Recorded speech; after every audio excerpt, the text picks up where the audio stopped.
ठाकुर जी की कृपा देखो, श्याम भी है, शिव भी है। देखो ठाकुर जी की हमारे पर कितनी कृपा है। भगवान शिव के सानिध्य में श्याम सुंदर की कथा श्रवण करने को मिल रही है, इससे ज्यादा और क्या चाहिए। बोल बराबर। हाँ आज महाराज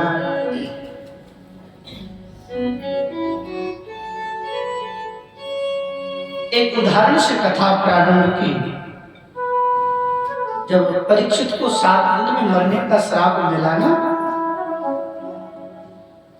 देवता अमृत का कलश लेकर के आ गए। सुधा कुंभम गृहीत्वैव देवास्तत्र समागमः। देवता अमृत का कलश लेकर के आ गए। बोले ये स्वर्ग का अमृत है, परीक्षित को पिला दो जिससे परीक्षित का उद्धार हो जाए। सुखदेव भगवान विचार करने लगे, ये देवता स्वार्थी परमार्थी कैसे हो गए। और मन में विचार आया, ठीक है हमें झंझट में नहीं पड़ना पड़ेगा, कोई बात नहीं, पिला दो। देवता प्रार्थना करने लगे, महाराज एवं विनमये जाते सुधा राजा प्रपीयता प्रापाश्याम उभयों सर्वे श्रीमद् भागवतामृत। ये स्वर्ग का अमृत तो परीक्षित को पिला दो और कथामृत आप हमें पान करा। ओहो, हंसने लगे सुखदेव भगवान। अरे ठीक आओ, तुम्हें ठगने के लिए मैं ही मिला था क्या। वह स्वधा वो कथा लोके वो काच वो मणिर्महम ब्रह्मरातैर विचार्यगम तदा देवाच्चहासः। कहाँ कथामृत, कहाँ तुच्छ स्वर्गम। कथामृत और स्वर्ग के अमृत की तुलना कैसे हो सकती है।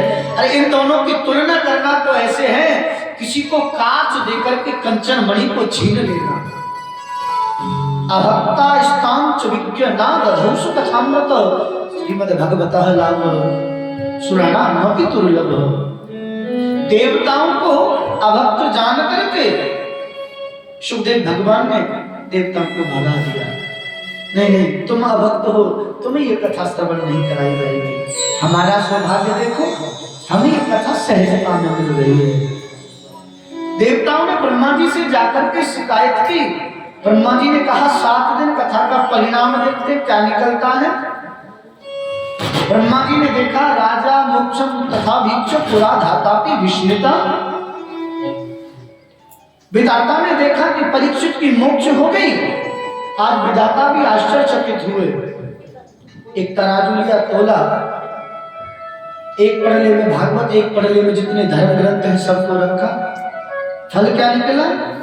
जिस पड़ले में भागवत रखी थी, लघुन्यानि जातानि गौरवेण इदं महत् तदा ऋषि गणा सर्वे विस्मयं परमं मयु।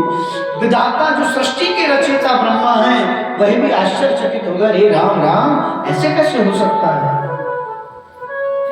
आज ब्रह्मा जी ने भी देख करके देवताओं को डांट करके भगाया है। एक बार देवर्षि नारद जी अपने अग्रजनों से मिले हैं।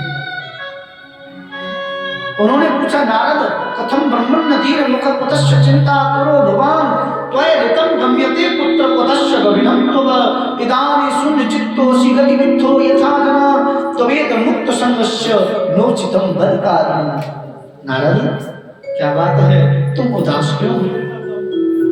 तब उन्होंने कहा, महाराज संसार को उत्कृष्ट मान करके मैं भ्रमण करने के लिए आया। संसार में कहीं सुख नहीं मिला। वृंदावन में गया, एक स्त्री रुदन कर रही थी, परिचय पूछा। स्त्री ने अपना परिचय दिया। अहम भक्ति ऋतिक छात्वा इवो मैं तनयो मतो ज्ञान वैराग्य नामाने काल योगे जर्जरो। बोले मेरा नाम भक्ति है, ये मेरे पुत्र हैं ज्ञान वैराग्य, कलयुग के प्रभाव से ये वृद्धावस्था को प्राप्त हुई। नारद कृपा करो, मेरे पुत्रों की मूर्छा दूर करो।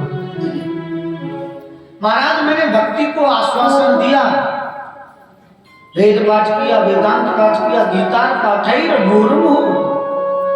गीता का तो बार बार पाठ किया, पर जब तक अनुष्ठान चलता उनको तरुण अवस्था मूर्छा दूर होती, और जैसे ही अनुष्ठान विश्राम मूर्छित होकर फिर गिर जाते। मन में शंका हुई, क्या करूं।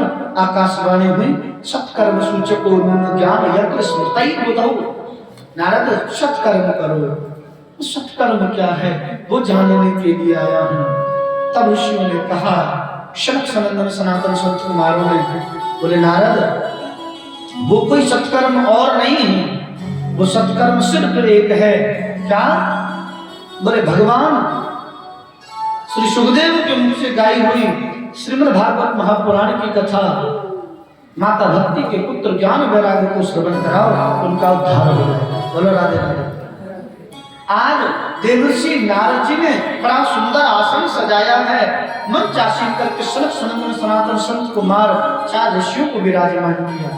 अच्छा देखो, विचार करो जरा, ये भारत की ऐसी विचित्र कथा है, पहली और विचित्र कथा।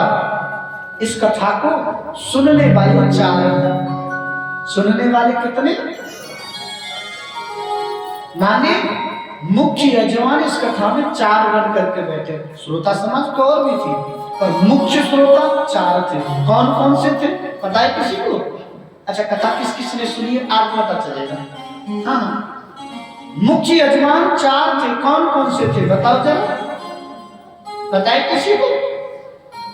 महाराज इस काम से सुनते से निकाल देते है ना।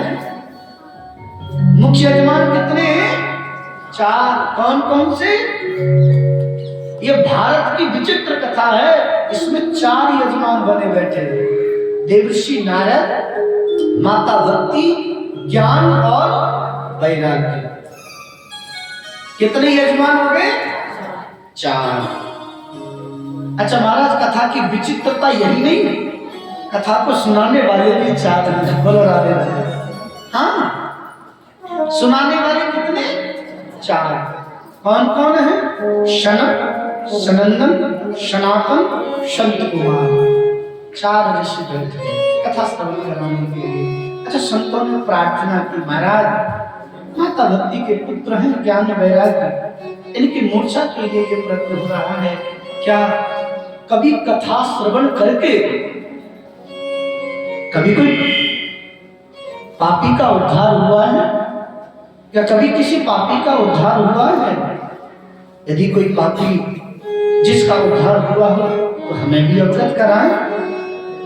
तब ऋषि बोले, हाँ हाँ, इस पापी का भी उद्धार इस कथा को श्रवण करके हुआ है। इसका हुआ?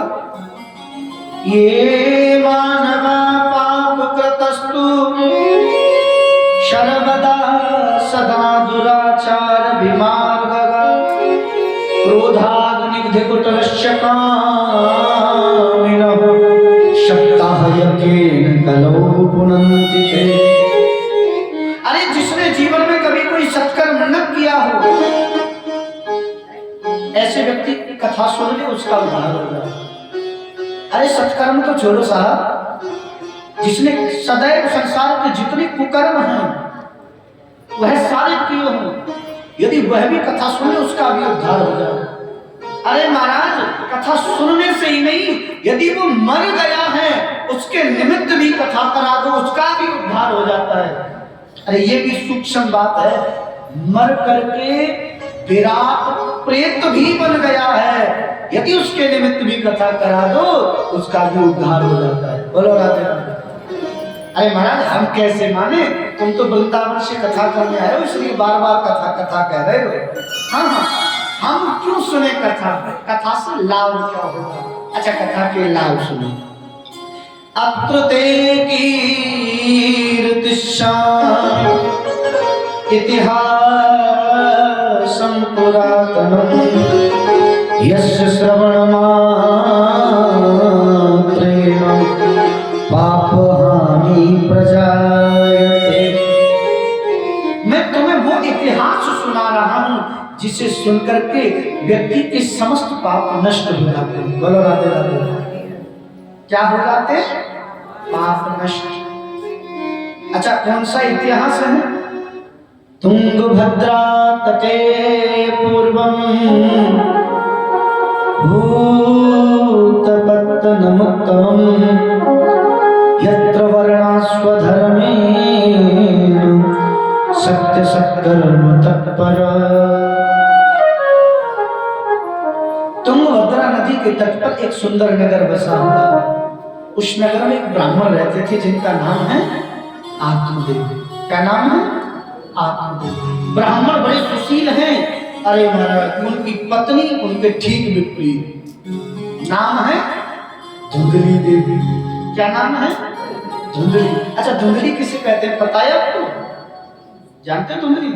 तो बात बात पर धां धां धां धां झगड़ा करती रहे, वही धुंधली है। हाँ, जो बात बात पर झगड़ा करे वो हम नहीं कहेंगे, आप देखो। राधे राधे। अरे महाराज, पति जा रहे हैं, पड़ोसियों से जब तक 2-4 बार लड़ न ले तब तक तो महाराज उसको चैन नहीं आता। अच्छा सुनो, संसार में 3 लोगों को कोई नहीं समझा सकता। संसार में 3 लोगों को कोई नहीं समझा सकता। आप जानते हो किस किस को? बताओ। पहले नंबर पर आते हैं पड़ोसी। हाँ, पड़ोसी को कोई नहीं समझा सकता। किसी से कहो अरे वो बहुत अच्छे, हमारे बगल में रहता है, हम जानते हैं उसको। पड़ोसी को कोई नहीं समझा सकता। दूसरे नंबर पर आते हैं रिश्तेदार। कौन? हाँ, उनको भी कोई नहीं समझा सकता। हमें पता, रग रग से वाकिफ है। कैसे हैं? रग रग को जानते हैं। और तीसरे नंबर पर आती है श्री देवी जी। बोलो राधे राधे। पत्नी को भी कोई नहीं समझा सकता। हाँ, जोर से बोलना पड़ेगा, राधे राधे। हाँ महाराज, पत्नी को भी कोई नहीं समझा सकता। अच्छा क्यों? इसमें निराश होने वाली बात ही नहीं है। जब भगवान शिव सती को नहीं समझा पाए तो हम अपनी को क्या समझाएंगे? हाँ, जब बाबा भोलेनाथ सती को नहीं समझा पाए तो हम अपनी को क्या समझाएंगे? अच्छा एक बात बताऊं, गृहस्थी चलाने की, पत्नी से बहस मत करो। हाँ, पत्नी से बहस जिंदगी तहस नहस, चूल्हे में मूड़ देना पड़ता है। बोलो राधे राधे, जोर से बोलना पड़ेगा। अच्छा सुनो, सब कहते हैं महाराज को कौन है? हमारी पत्नी है, धर्म पत्नी है। और आज की भाषा में तो, आज की भाषा में क्या कहते हैं? क्या? पाइप हैं? पाइप नहीं बोलते, बाइप बोलते हैं। बोलो राधे राधे। क्या बोलते हैं? हमें थोड़ा पढ़ा लिखा कम हो ना, इसलिए निकल जाता है। अच्छा सुनो, पत्नी और धर्म पत्नी में अंतर क्या है? आपको पता? नहीं पता। पत्नी वो है जो पति को पतन से बचाती है। पत्नी कौन? पत्नी वह है जो अपने पति को पतन से बचाती है। धर्म पत्नी वह है जो अपने पति को धर्म के काम में लगाती है। स्वयं धर्म करे, अपने पति से भी कराए। और महाराज बाइक जो सिर्फ पाइप की तरह पड़ी रहती है, बाइक कौन? जो सिर्फ पाइप की तरह पड़ी रहती है, ना उसे सास से मतलब, ना उसे ससुर से मतलब, ना अपने पति से मतलब, ना बच्चों से, सिर्फ खाने को मिल जाए चट सो, काम करने वाला। अच्छा एक बात हंसी की है, समझना जरा, बने रहो पगला, काम करेगा अगला। हम ये संसार में उत्कृष्ट साधन है, बने रहो पगला, काम करेगा अगला। हाँ, हम तो कुछ जानते ही नहीं है भैया, सामने वाला कर ही लेगा। अरे जानते नहीं उसे काम नहीं चलता, सीखो। हम नहीं जानते, ये समस्या का समाधान नहीं है। समस्या का समाधान है सीखने से। आज गलत करोगे, आज उल्टा सीधा आड़ा टेढ़ा सिलोगे, कल सीधा भी सिलोगे। आज जलाओगे तो कल ठीक बना के भी खिलाओगे। समस्या का समाधान सीखने में है, संतोष करने में समस्या का समाधान नहीं है। अच्छा बताओ जरा, कुछ पाने के लिए कुछ क्या? कुछ पाने के लिए कुछ नहीं, कुछ पाने के लिए परिश्रम करना पड़ता है। क्या करना पड़ता है? क्या करना पड़ता है? परिश्रम करना। अच्छा कुछ पाना है तो परिश्रम करना पड़ेगा। मेहनत नहीं करोगे तो कुछ मिलने वाला नहीं है। थाली रखी है, तोड़ करके खाओगे नहीं, दांत नहीं चलाओगे तो पेट नहीं भरेगा। कुछ पाने के लिए परिश्रम करना पड़ता है। बोलो राधे राधे। जो बात बात पर पति से झगड़ा करे वो तुम्हारा, बोलो राधे राधे। हाँ, आज एक दिन पति को गिलानी हुई, आत्मदेव नाम के ब्राह्मण वन में गए। एक स्त्री ने मुख फेर लिया। ब्राह्मण ने पूछा, बेटी क्या बात है, तू मुझे देख करके मुंह तो फेर रही है। तब उसने कहा, आपके यहाँ कोई संतान नहीं है ना, मैं अपने बच्चे पर तुम्हारी छाया भी नहीं पड़ने देना चाहती। ये बात सुनी, ग्लानि हो गई। वन में प्राण त्यागना चाह रहे थे, संत मिल गए। प्राण त्यागना चाहे, संतों ने रोक लिया। कहां जा रहे होगी, आत्महत्या करना महापाप है। ब्राह्मण बोले, महाराज क्या बताऊं, मेरे घर कोई संतान नहीं है, इसलिए प्राण त्यागना चाह रहा हूं। संत मुस्कुरा करके बोले, देखने से तो तुम ब्राह्मण प्रतीत होते हो, और ऐसे नहीं, तुम्हारे ललाट की आभा को देख करके ऐसा लगता है तुम प्रकांड विद्वान हो, फिर भी ये कृत्य करने जा रहे हो। अनन्य ममता विष्णु ममता प्रेम संगत। अरे भगवान के चरणों में मन लगा लो, तो ही मोह नाते अनेक मानिए जो भाव। मन में जैसी श्रद्धा रखो ठाकुर जी वही बन जाते हैं। बेटा मानना है तो बेटा मानो, पिता मानना है पिता मानो। भगवान को जिस भावना से भजोगे भगवान तुम्हारा वही कार्य कर लेंगे, पर तुम बचते नहीं। पर सुनो, तुम्हारे मन में ऐसा है, एक फल निकाला, संत ने ब्राह्मण को दिया और कहा अपनी पत्नी को खिला देना, संतान हो जाएगी। पत्नी को ला करके फल दिया, पत्नी तर्क करने लग गई। अच्छा, तर्क का समाधान तो है, तो तर्क का कोई समाधान नहीं है। तर्क किया कि फल खाने से भी संतान होती है। पति ने कहा, देवी संत कृपा से फल मिला है, संत की कृपा हो गई तो कोई कार्य असंभव नहीं है, कुतर्क करने लगे।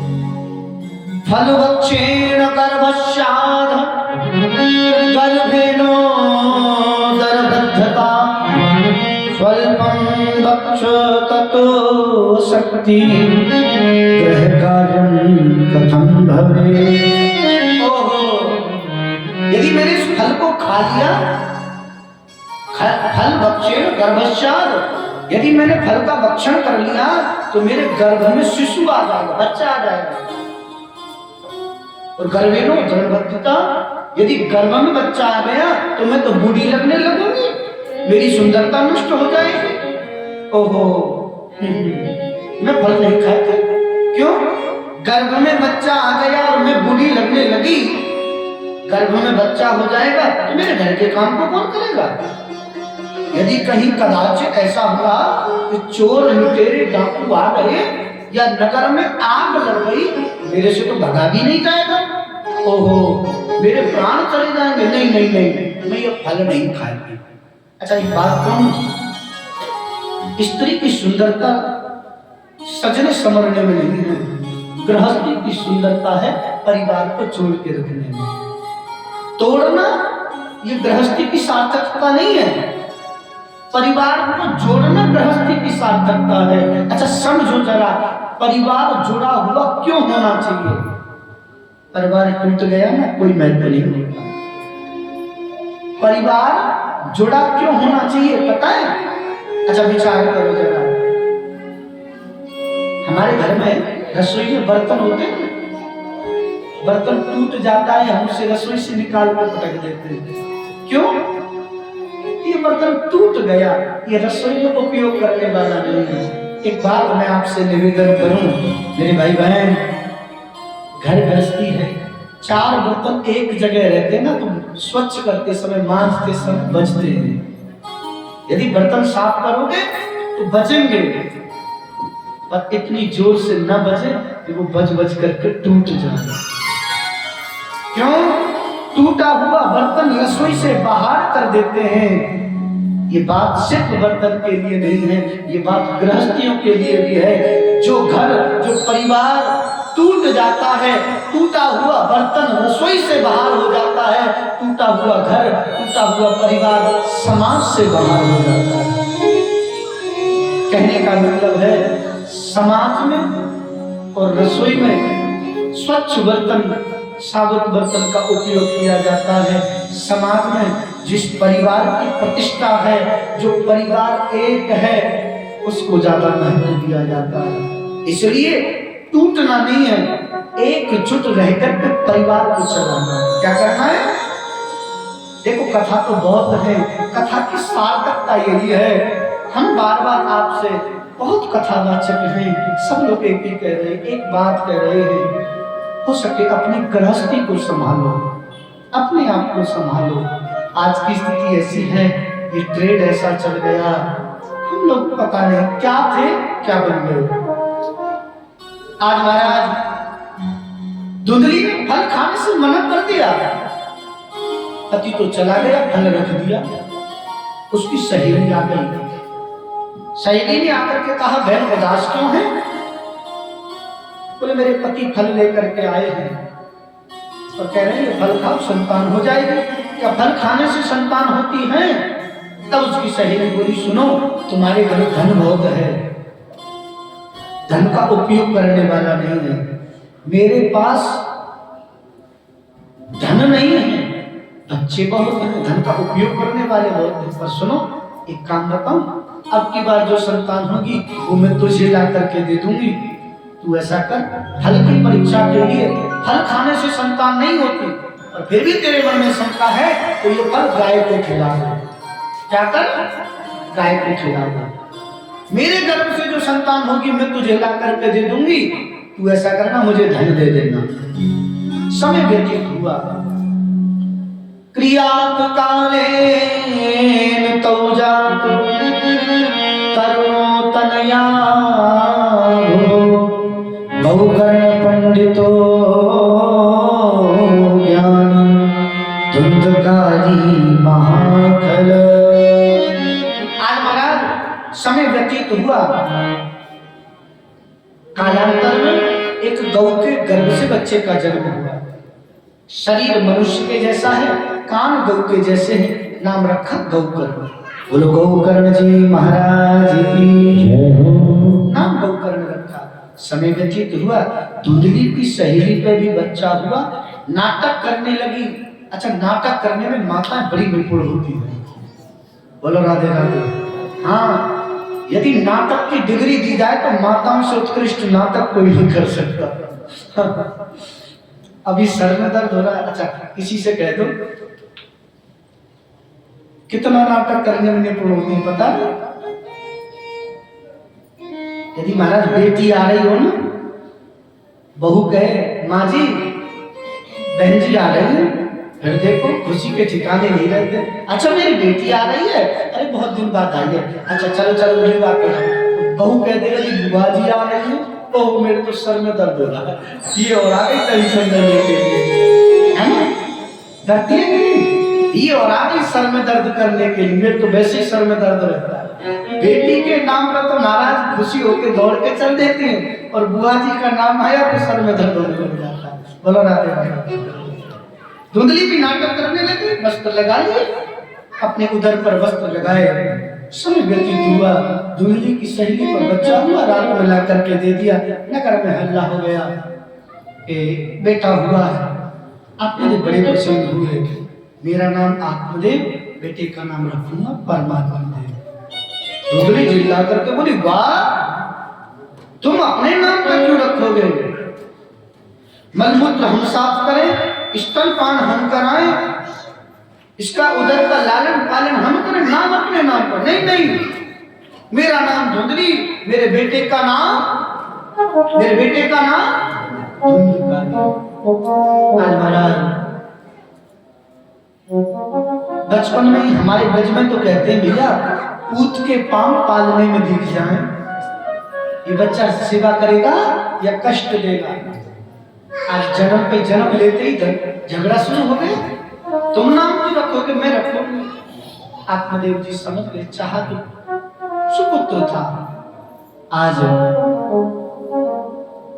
धीरे धीरे समय व्यतीत हुआ, धुंधकारी नीच प्रवृत्ति, राक्षस प्रवृत्ति का हुआ। गोकर्ण जी महाराज प्रकांड विद्वान बने। आज आत्मदेव ब्राह्मण घर छोड़कर के वन में गए, संतों का सानिध्य ग्रहण किया, भागवत जी के 10वें स्कंद का पाठ करते हुए अपने प्राण त्याग दिए। घर में कोई नहीं, माँ है। एक दिन माँ के केस पकड़े धुंधकारी ने और कहा, मेरे पिता का धन कहाँ है? आज माँ रोने लग गई। धुंधकारी, मुझे इस बात का दुख नहीं कि तूने मेरे केस पकड़े हैं, मुझे दुख इस बात का है मैंने तेरे लिए क्या कमी छोड़ी, तू आज मेरे साथ ही व्यवहार कर रहा है। आज मुझे लग गया तूने मेरे साथ ये व्यवहार किया है ना, आज मुझे पता चल गया तूने ये मेरे साथ व्यवहार क्यों किया। धुंधकारी बोला, क्यों किया? तुम्हें क्या पता चल गया? मुझे सिर्फ इतना पता है, मेरे पिता ने जो धन कमाया है वो धन ला करके दो। तब धुंधली बोली, मुझे आज ये आभास तो हो गया, तूने मेरा ये अपमान क्यों किया पता है? तूने मेरा अपमान सिर्फ इसलिए किया है कि तू मेरा रक्त नहीं है, तू मेरा खून नहीं है, तुझे मैंने अपने उदर में सींचा नहीं है, अपने रक्त से सींच करके यदि मैंने तुझे जन्म दिया होता तो मेरे साथ ये व्यवहार नहीं करता। आज मुझे पता चल गया तूने जो ये मेरे साथ में व्यवहार किया है सिर्फ इसलिए किया क्योंकि तू मेरा पुत्र नहीं है। धुंधली रोने लगी, अपने केशों को छुड़ा करके कुएं में कूद करके अपने प्राण त्याग दिए। कूपपाति क्रतो रात्रो तेन सा निधनम गता। कुएं में कूद करके धुंधली ने अपने प्राण को त्याग दिया। आज तो धुंधकारी अकेला, घर में कोई नहीं, स्वतंत्र हो गया। 5 गणिकों को ला करके घर में रहने लगा। धन की कमी आई, राजा के यहाँ चोरी की। गणिकाओं ने राजमोहरों को देखा, 4 पाई खाट से बांध करके धुंधकारी को, अच्छा क्योला जानते हो किसे कहते हैं? हम लोग रोटी बनाते लकड़ी जला करके जो धधकते अंगार होते हैं ना, धुंधकारी के मुख में पहले उसे 4 पाई से बांध दिया और मुख को इतनी मार लगाई, मार लगा लगा करके वो करहाने लगा। यदि व्यक्ति करहाता है तो मुंह खुलता है।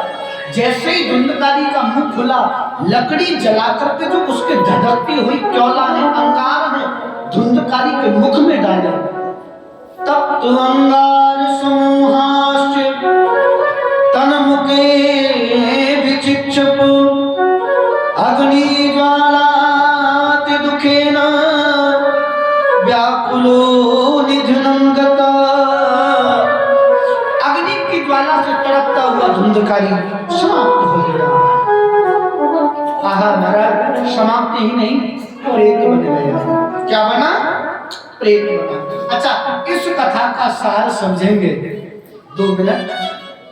किस फल को खाना चाहिए, किस फल को बाद में रखना चाहिए, आज की कथा का सार सिर्फ इतना है। कौन सा फल खाना चाहिए और कौन से फल को बाद के लिए टाल देना चाहिए। आज की कथा का सार है भैया, संतों के द्वारा प्राप्त हुए फल को ग्रहण करना चाहिए। संतों के द्वारा प्राप्त हुए फल को ग्रहण करना चाहिए, पा लेना चाहिए। अच्छा, संतों के पास धन कौन सा होता है, फल कौन सा होता है, बताइए आपको? संतों के पास में सत्संग रूपी फल होता है। कौन सा फल? सत्संग रूपी फल। जैसे ही संत ने सत्संग रूपी फल दिया, उसे ग्रहण कर लेना चाहिए। याद रखना, सत्संग रूपी फल को यदि त्याग दिया तो संसार रूपी भव कुएं में कूदना पड़ेगा। जैसे धुंधली कुएं में कूद गई, अपने प्राण त्याग दिए, संतों के द्वारा मिले हुए सत्संग रूपी फल को यदि तुमने त्याग दिया तो संसार रूपी कुएं में तुमको भी गिरना पड़ेगा। बोलो राधे राधे। अच्छा, किस फल को त्यागना चाहिए भैया? किसी की बुराई, किसी की चुगली, किसी की निंदा, निंदा का जो फल है, किसी की चुगली का जो फल है, उसे त्याग देना चाहिए। बोलो राधे राधे। ओहो, माताओं का काम तो चुगली से शुरू होता है ना? चुगली से ही सारी बातें शुरू होती हैं। पति देव चले जाते हैं बेचारे ड्यूटी, माता जी घर में अकेली रहती हैं। क्या करती हैं? ओहो, पड़ोसी को बुला लेती हैं, आकर के वार्तालाप, तू नहीं जानती इसको ऐसे भी ऐसे वैसे, 4 घंटे बुलवा लेंगे, फिर तार में जाने तो हमें क्या। लो, चुगली करना प्रारंभ कर। अच्छा, चुगली की यदि डिग्री किसी को दी जाए ना तो माताएं सारी डिग्री लेके चली जाएंगी। एक भी डिग्री भाई लोगों के हाथ नहीं आएगी। चुगली करने में तो माता निपुण होती है। बोलो राधे राधे। आज महाराज धुंधली कुएं में कूद गई, धुंधकारी प्रेत बन गया। भाई लौट करके आया, प्रेत बन करके डराने लगा। अंजलि में जल लिया। गौकर्ण ने पूछा, काशत्वा कौन हो? अहम भ्राता पदिस्मियो धुंधकारी नामत स्वकीय नैव दोषेण ब्रह्म त्वां नासिकं मया। भैया मैं कोई और नहीं, तुम्हारा भाई हूँ, धुंधकारी प्रेत बन गया हूँ। गया में जाकर के एक नहीं 100 बार पिंडदान किए, फिर भी उद्धार नहीं हुआ। तब सूर्य नारायण से प्रार्थना की। सूर्य नारायण ने प्रसन्न होकर के कहा, इसके निमित्त कथा कराओ। गौकर्ण जी महाराज ने अपने भाई के निमित्त कथा की। फलस्वरूप धुंधकारी प्रेत 7 गांठ के बांस के वृक्ष में आकर के छुप गया। पहले दिन की कथा सुनी, पहली ग्रंथि फट गई। दूसरे दिन की कथा सुनी, दूसरी ग्रंथि फट गई। अभिप्राय 7 दिन की कथा श्रवण करने का फल स्वरूप क्या निकला? 7 दिन की कथा सुनने के बाद में 7 गांठ का जो बांस का वृक्ष था वो फट गया। दिव्य रूप धर के धुंधकारी आज प्रकट हो गया।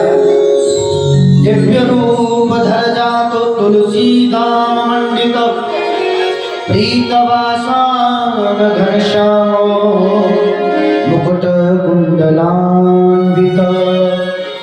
दिव्य रूप धर के जैसे ही धुंधकारी प्रकट हुआ, धन्य है, बार बार धन्य है। धन्यं भगवती वार्ता प्रेत प्रेरणा विनाशिनी सप्ताह तथा धन्य कृष्ण लोक फलप्रद। धन्य है उस भागवत कथा के लिए जिस कथा को श्रवण करके धुंधकारी जैसे प्रेत का उद्धार हो गया।